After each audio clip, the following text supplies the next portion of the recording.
વાત કરીએ સુરેન્દ્રનગરની તો સુરેન્દ્રનગર જિલ્લાના કળમાદ ગામે મહાકાય રાક્ષસી વીજ કંપનીઓ સામે ખેડૂતોએ પોતાના હક અધિકારની જાગૃતિ માટે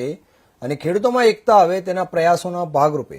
ગુજરાત કિસાન સંઘર્ષ સમિતિ દ્વારા 8 થી 10 ગામોના ખેડૂતોની એક સભાનું આયોજન કરવામાં આવ્યું હતું, જેમાં પાલ અંબલિયા, ભરતસિંહ ઝાલા, રતનસિંહ દોડિયા, મહેશ રાજકોટિયા, રામકુભાઈ કરપડા, હેમંતભાઈ વીરડા, શક્તિસિંહ, અજીતસિંહ વગેરે ખેડૂત આગેવાનો ઉપસ્થિત રહ્યા હતા।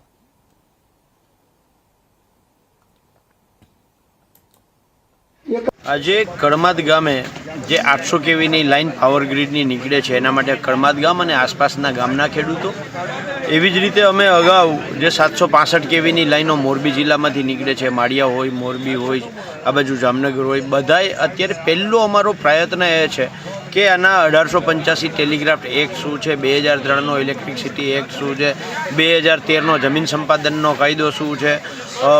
2017થી 2025 સુધીના રાજ્ય સરકારના પરિપત્રો શું છે, કેન્દ્ર સરકારની આ બાબતની એસઓપી શું છે, રાજસ્થાન સરકારે હમણાં જ જે તાજેતરમાં નવી એસઓપી આપી છે એ શું છે, આમાં કેરેલા સરકારનો કેરેલા હાઈકોર્ટનો હુકમ શું છે, આ બધી જ બાબતોને લઈ અને ખેડૂતોમાં નાની મોટી માહિતી આવે, ખેડૂતો સંગઠિત થાય અને જે રીતે દક્ષિણ ગુજરાતની અંદર ગુજરાત ખેડૂત સમાજ, ગુજરાત કિસાન સંઘર્ષ સમિતિએ જે લડાઈ કરી અને ત્યાં 74 લાખ રૂપિયાથી લઈ અને 1,74,00,000 રૂપિયા સુધી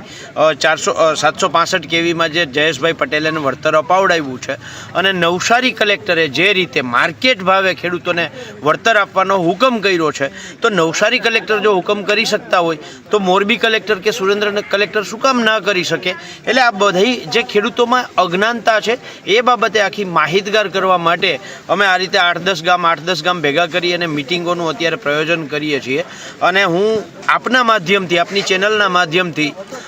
ખેડૂતોને કહેવા માગું છું કે આવતી 6 તારીખે મોરબી કલેક્ટરને અમે એક રજૂઆત કરવા જવાના છીએ, આવેદનપત્ર આપવા જવાના છીએ। તો જે ખેડૂતો મોરબી કલેક્ટરે સવારે 10 વાગે પહોંચી શકતા હોય તો એ લોકો પધારે એવું ભાવભર્યું આમંત્રણ સાથે આહવાન કરીએ છીએ।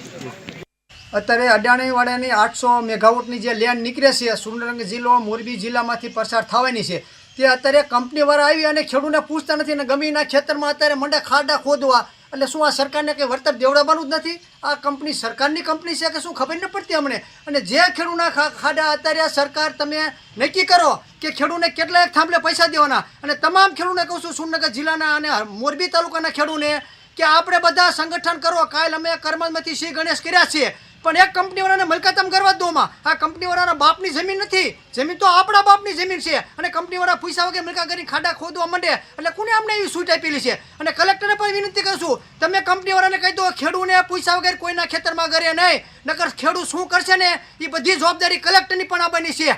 તમામ કહું છું। અને પોલીસવાળાને પણ વિનંતી કરી કહું છું, તમે મંજૂરી લીધા વગર આવતા નહીં, નકર આ ખેડૂત કાયદેસર તમારી માથે પણ કેસ કરવાના છે। એટલે તમે એમ ના માનતા કે ખેડૂત જવા દેવાના છે। અને અદાણીના બાપની કંપની હોય ને તો ભલે હોય, ખેડૂતને પૂરું વળતર ચૂકવે। જો ગુજરાત સરકારને અદાણીવાળાને નફો કરાવવો હોય તો ખેડૂતના છોકરા 3 છે કે ખેડૂતને 5-5નું કુટુંબ છે, એને એના છોકરા માટે વિકાસ કરવાનો હોય, વિકાસ કરીને એમની ના હોય કે એક થાંભલે અત્યારે ખેડૂતને 2 કરોડ રૂપિયા તમે આપી દો અને મહિને 50,000 રૂપિયા ભાડું આપો। તમારે જો આજીવન ખેડૂતની જમીન અત્યારે હોય 10 લાખનો વીઘો જમીન હોય, એમાં લેન્ડ કાઢી દો એટલે ખેડૂત તો પૂરું થઈ જવાનું છે, નથી એને થવાનું, કંઈ નથી થવાનું। એટલે તમામ અત્યારે કહું છું ખેડૂતને મોરબી 16 તારીખે કલેક્ટરને આયોજન પત્ર દેવાનું છે, તમામ સુરેન્દ્રનગર જિલ્લાના ખેડૂતને જવાનું છે। અને તમને એમ હોય કે આજ મારા પડામાં થાંભલો ચા બનો હોય, કાલ તમારા પડામાં પણ થાંભલો બનો હોય, 14 લેનું નીકળવાની છે 2 વર્ષમાં, કેટલી 14।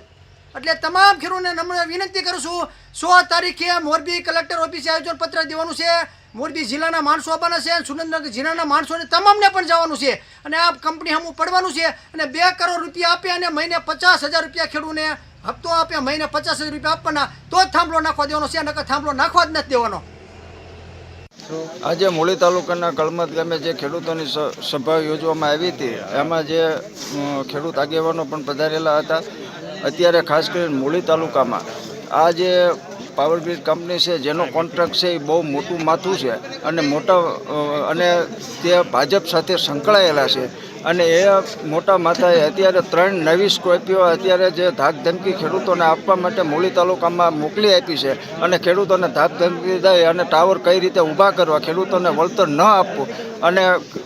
કોઈ પણ સંજોગોમાં ગુંડાગીર્દી કરીને પણ આ લાઈન ઊભી કરવી અને ખેડૂતોને ઓછામાં ઓછા નાણાં મળે એના માટેનું જે આયોજન કરે એના સામે પણ ખેડૂતો પણ કટિબદ્ધ બન્યા છે અને આ કાયદાકીય રીતે ખેડૂતો લડવા આગામી સમયમાં પણ અમે મોટામાં મોટું સંમેલન કરવાના છીએ અને મૂળી તાલુકામાં કોઈ પણ ધાકધમકી કે કોઈ પણ ભાજપનો આગેવાન કે જે કોન્ટ્રાક્ટર છે એ કોન્ટ્રાક્ટરને પણ અહીંયા અમે પગ મૂકવા દેવાના નથી. એટલે આવનાર સમયમાં અમે ખેડૂતો પણ લડાઈના મૂડમાં છે.